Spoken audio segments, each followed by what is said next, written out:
Digital to sports पर आप सभी का बहुत बहुत स्वागत है। ये है ILT20 का बुखार जो हम पर तो सर चढ़कर बोल रहा है, आप पर भी। देखो क्या हालत है, एकदम हालत खराब हो गई यहाँ पर। लेकिन फुल खराब। गर्मी की अगर बात करें तो एमा एमिरेट्स और गल्फ जायंट्स का मुकाबला खेला जाएगा जायद क्रिकेट स्टेडियम अबू धाबी में। दोनों ही टीमें निशाद कमाल की टीमें हैं।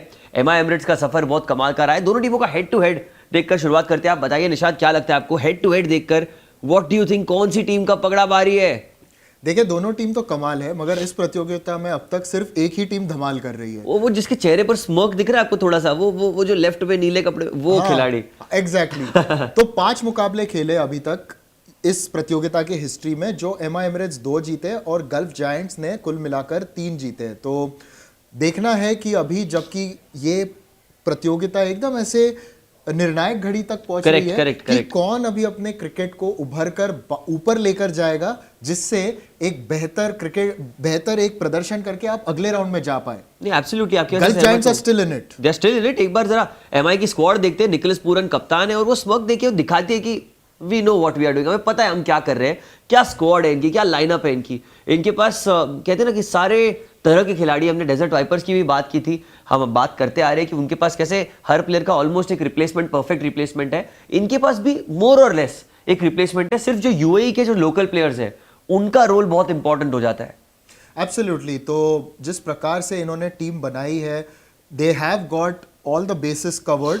मगर अगर हम बल्लेबाजों की बात करें, this year what has been the stand out is the fact कि वो वर्कलोड ना सिर्फ निकोलस पूरन पर नहीं है, सबने वो शेयर किया हुआ है। एब्सोल्युटली। एक बार जरा मोस्ट रन्स की फेहरिस्त पर नजर डालते हैं। टॉम बैंटन हो गए, कुशल परेरा हो गए, आपके निकोलस पूरन की तो आप हमेशा तारीफ करते ही आ रहे हैं, बिकॉज वो ऐसे तरह के प्लेयर है जो बहुत बड़े रन्स कर सकते हैं। और मोस्ट रन्स की जब हम फेहरिस्त देखेंगे तब हमें पता चल जाएगा कि हम क्यों ये कह रहे हैं कि ये जो आंकड़ा है ये सब लोगों में इवनली बटा हुआ है। ऑल्दो टॉम बैंटन बहुत आगे है, लेकिन पूरन भी है उसमें, परेरा ने भी अभी फॉर्म वापस कर ली अपनी, वसीम मोहम्मद ने भी पिछले मुकाबले में थोड़े रन किए और अपना फॉर्म थोड़ा बेटर कर दिया था। हाँ, और वसीम मोहम्मद 2 साल से उनके बेस्ट यूएई प्लेयर है, बल्कि इस पूरे प्रतियोगिता के बेस्ट यूएई प्लेयर रहे, कोई दो राय नहीं उस पर। एंड वो यही उम्मीद करेंगे कि अभी वैसा ही फॉर्म वो बरकरार रखे और वापस लेकर आए। ऑल्दो आई थिंक कि टॉम बैंटन उनके लिए तो की खिलाड़ी हो ही गए अभी। बिल्कुल आपकी बात से पूरी तरह सहमत हूँ। ये है मोस्ट रन्स की फहरिस्त। अब हम बात करेंगे गेंदबाजों की, और गेंदबाजी में एक लेफ्ट आर्म गेंदबाज है जिसने पूरा कहते हैं ना कि जादू कर दिया है। ILT20 में 12 विकेट, टॉप विकेट टेकर इस टूर्नामेंट का। हाँ, ये तो ILT20 के हिस्ट्री में सबसे सफल गेंदबाज रहे, and he is of course a class act in this format, क्योंकि वो चेंज ऑफ पेस करते हैं। ही is got the perfect line and length. नई गेंद के साथ अच्छा डिसिप्लिन मेंटेन करते हैं। पुरानी गेंद आप उनको दे दो तो फिर वहां पर भी वो एक अच्छा परफॉर्म करते हैं। So he is got all the goods of course. Absolutely. और सारे गेंदबाज जो है अपनी कंट्रीब्यूशन बहुत बखूबी निभाते हुए।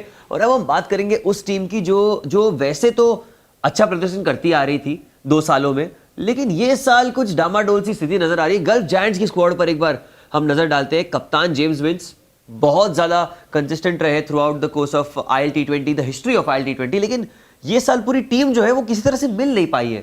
हाँ, और कुछ ऐसे खिलाड़ी हैं जिन्होंने अच्छा प्रदर्शन किया है, जैसे कि Ayaan Afzal Khan. He is of course been there shining light. मेरे ख्याल से Shimron Hetmyer hasn't done too badly as well, मगर अदरवाइज ये टीम ना फिट ही बैठी नहीं है। काफ़ी बदलाव भी करने पड़े, उसके बावजूद यहाँ रिजल्ट नहीं मिल रहा है, क्योंकि इनकी अपेक्षा शायद होगी कि जो खिलाड़ी है इनके, जो दूसरे टूर्नामेंट्स खेल रहे हैं, जैसे टिम डेविड या कोई ऐसे खिलाड़ी हो गए, वो बाहर है तो इसलिए नहीं बैठ रही। I don't know the reason क्या है कि गल्फ जायंट्स एक तरह से बन नहीं पा रही वो टीम जिसे हम जानते हैं। एक बार मोस्ट रन्स की फेहरिस्त पर नजर डालते हैं कि कौन सा खिलाड़ी टॉप पर है।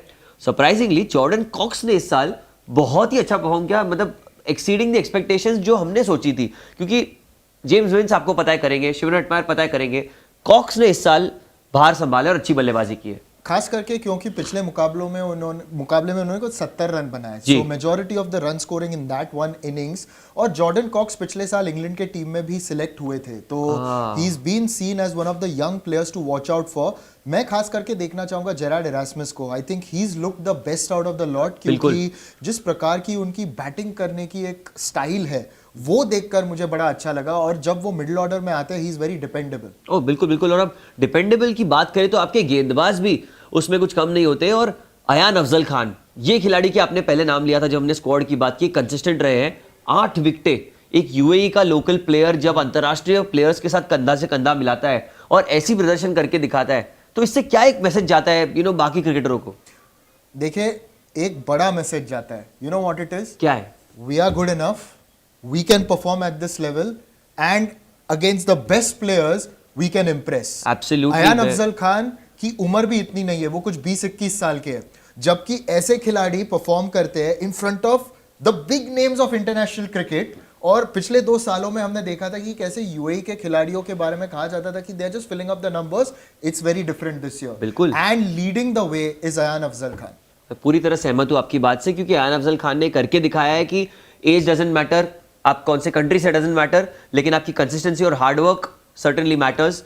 और सबसे ज्यादा जो मैटर करेगा वो है अब प्रिडिक्शन, कि हम दोनों की क्या राय है, क्या ओपिनियन है, कौन सी टीम जीतेगी। निशाद, आपसे पहले पूछेंगे एमआई या Gulf Giants? I am going to do something, आज कुछ तूफानी करते हैं। I am going to go for Gulf Giants. Oh come on, very मुझे लग रहा है कुछ ना कुछ होकर गल्फ जायंट से मुकाबला जीतेंगे। आई कुड बी रॉन्ग, मगर it's a feeling just inside. देखिए, मैं चंद्रेश जी के अगेंस्ट कभी नहीं जा सकता, लेकिन ऑनेस्टली मेरी प्रेडिक्शन भी एमआई एमिरेट्स ही रहेगी, क्योंकि एमआई एमिरेट्स मेरी एमिरेट्स रहेगी, क्योंकि एमिरेट्स अच्छा क्रिकेट खेल रही है। एंड मुझे लगता है जो ब्रांड ऑफ क्रिकेट वो खेल रहे हैं, फियरलेस है, थोड़े से कॉन्फिडेंस अच्छा है, मोमेंटम अच्छा है, तो मेरी प्रेडिक्शन एमआई है। तो इसमें हमारी सहमति नहीं है, लेकिन आपकी क्या राय है ये मैटर करता है। हमने तो अपनी प्रेडिक्शन दे दी, आप भी कॉमेंट सेक्शन में जाके अपनी प्रेडिक्शन दीजिए, इस वीडियो को लाइक कीजिए, आपस में दोस्तों से शेयर कीजिए, चैनल को सब्सक्राइब कीजिए और भूलिए ना देखना डिजिटल 2 स्पोर्ट्स।